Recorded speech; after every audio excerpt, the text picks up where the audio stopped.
सब कुछ है अपने देश में, रोटी नहीं तो क्या। सब कुछ है अपने देश में, रोटी नहीं तो क्या। वादा लपेट लो जो लंगोटी नहीं तो क्या। सलाम, नमस्ते, सत श्री अकाल। मैं हूं आपके साथ हर्षिता मिश्रा और आप देख रहे हैं टाइम्स मेल।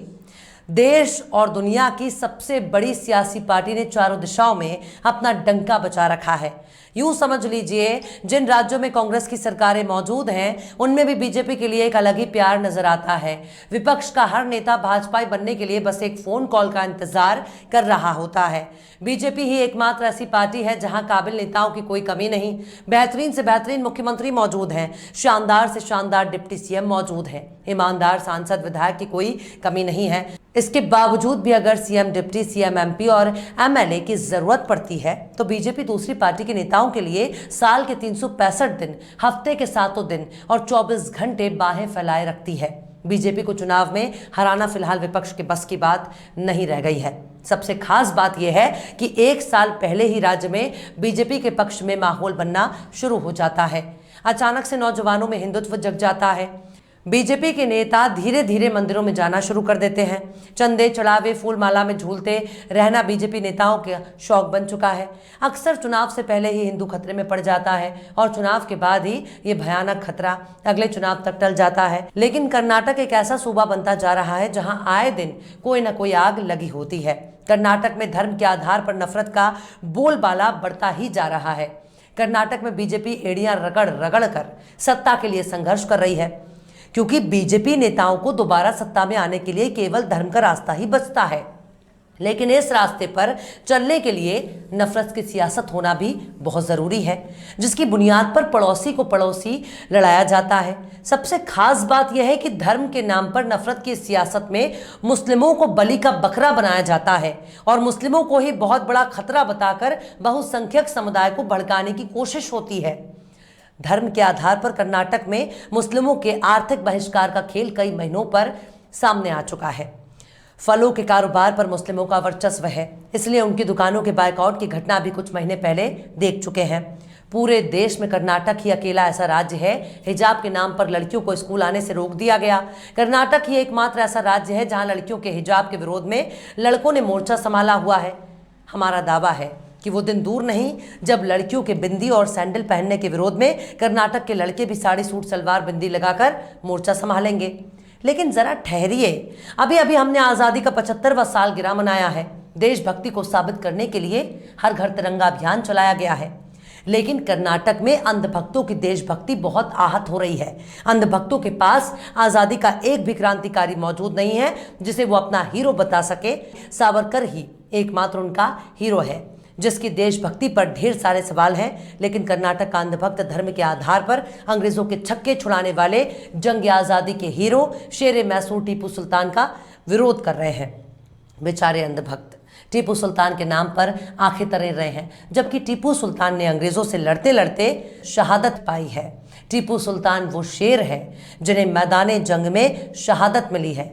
वो सावरकर की तरह अंग्रेजों से माफ़ी मांगकर, अंग्रेजों से वफादारी की कस्में खाकर अपनी जान बचा सकते थे, लेकिन उन्होंने अंग्रेजों के आगे सिर नहीं झुकाया। लेकिन कर्नाटक में अंग्रेजों के सबसे बड़े दुश्मन टीपू सुल्तान को अंधभक्त अपना दुश्मन मान रहे हैं। अब इस बात से अंदाज़ा लगा लीजिए कि अंधभक्तों को किसके साथ खड़े हैं, अंग्रेजों के पक्ष में खड़े हैं या क्रांतिकारियों के। इस वक्त कर्नाटक में माहौल खराब होता जा रहा है। हिंसा और झड़प की खबरों से अखबार पट चुके हैं। आखिर कैसे कर्नाटक बनता जा रहा है सियासत का अखाड़ा? आखिर कैसे कर्नाटक में धर्म के आधार पर फैलाई जा रही है नफरत?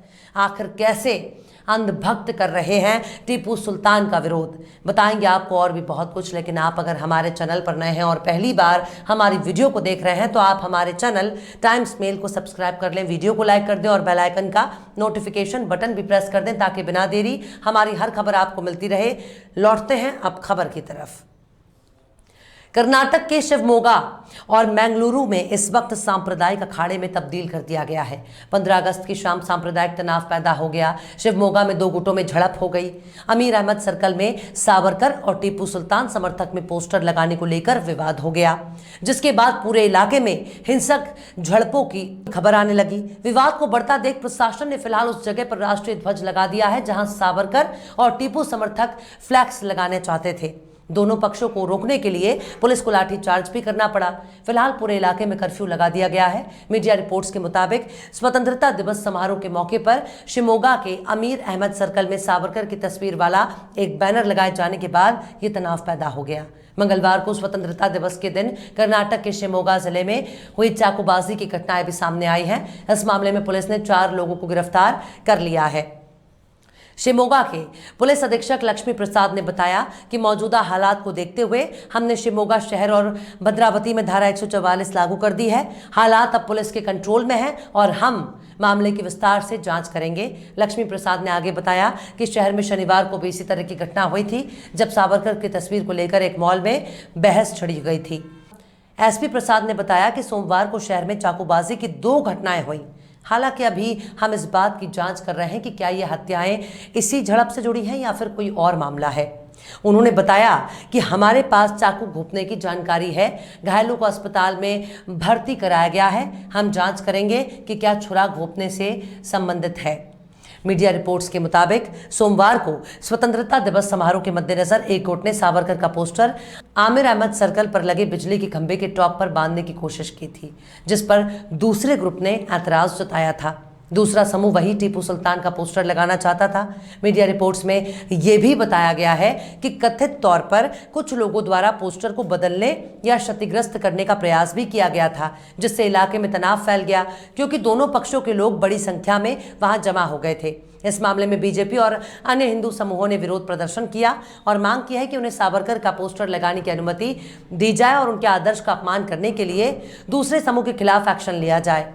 इलाके में अतिरिक्त फोर्स तैनात कर दिया गया है और अब पूरे शहर में धारा 144 लागू कर दी गई है।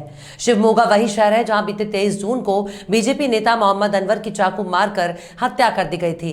हत्यारे बाइक से आए थे। मोहम्मद अनवर बीजेपी महासचिव थे। भाजपा सांसद शोभा करंदलाजे ने इस हत्या के पीछे कट्टरपंथियों का हाथ बताया था। कर्नाटक में विधानसभा चुनाव होने वाला है, इसलिए ये सारी घटनाएं कोई मामूली घटनाएं नहीं हैं जिनको नजरअंदाज कर दिया जाए। हमने इस घटना में गिरफ्तार किए गए और घटना में घायल किसी भी शख्स का नाम सार्वजनिक करने से परहेज किया है, क्योंकि इससे सांप्रदायिकता को और भी बढ़ावा मिल सकता है। बस आपको टीपू समर्थक और सावरकर समर्थक के तौर पर इस ताज़ा घटना को बताने का प्रयास किया है, लेकिन इतना तय कर लीजिए कि ये सारी घटनाएं तभी तक हो रही हैं जब तक चुनाव नहीं आ जाते। चुनाव के बाद शायद ये घटनाएं अपने आप थम जाएं, या ये हो सकता है कि कोई इनके बारे में बात ही ना करे। लेकिन अपने आसपास के माहौल को खराब मत होने दीजिए। चुनाव कभी कभार ही आते हैं, लेकिन हिंदुओं और मुसलमानों को एक साथ आपस में रहना बहुत ज़रूरी है। कुछ चीज़ें नज़रअंदाज करना सीखना होगा। दोनों ही समुदाय को एक दूसरे को बर्दाश्त करने की आदत डालनी होगी, वरना नेताओं का काम तभी शुरू होता है जब 2 समुदाय आपस में लड़ने के लिए खड़े होते हैं। एक दूसरे को सम्मान देना दोनों ही समुदाय की जिम्मेदारी है, वरना जो छत कमज़ोर हो जाया करती है उनके नीचे रहने वाले लोगों के भविष्य पर हमेशा खतरे का बादल मंडराता रहता है, जो कभी भी आपकी नींद खराब कर सकता है। बहरहाल चलते चलते आखिर में फिराक गोरखपुरी ने भी क्या खूब फरमाया है। मजहब की खराबी है ना अखलाक की पस्ती, मजहब की खराबी है ना अखलाक की पस्ती, दुनिया के मसाइब का सबब और ही कुछ है।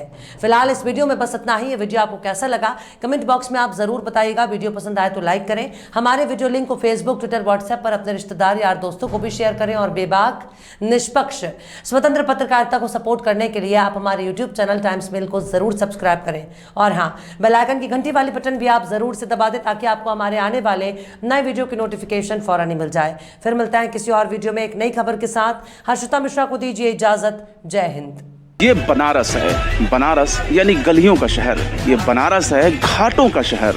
ये बनारस है फूल, माला, अगरबत्ती और आस्था का शहर। और मंदिर ऐसे ऐसे तोड़े हैं, वहाँ लोग खड़ा होकर पेशाब कर रहे हैं। रामराज सरकार, रामनाथ सरकार है तो रामनाथ सरकार का काम भी करिए आप। यहाँ सबकी कहानी एक जैसी है।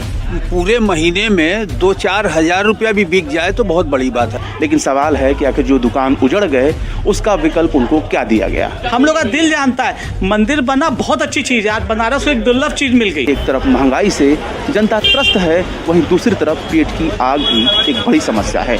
लेकिन मंदिर से हम अपने घर का पालन पोषण कैसे करेंगे? यहाँ पर नवीनीकरण के नाम पर बहुत सी मूर्तियों को तोड़ दिया गया। तोड़े वो तो मुगल तोड़े थे, अंग्रेज तोड़े थे, ये लोग क्यों नहीं हमारे राज्य में, हमारे मोदी सरकार में टूटा है। पूरे मिनट काशी उजाड़ दिए। तो देख लिया आपने हमारे इस वीडियो को। हमें उम्मीद है कि आपने हमारे वीडियो को लाइक किया होगा और दूसरों को भी शेयर किया होगा।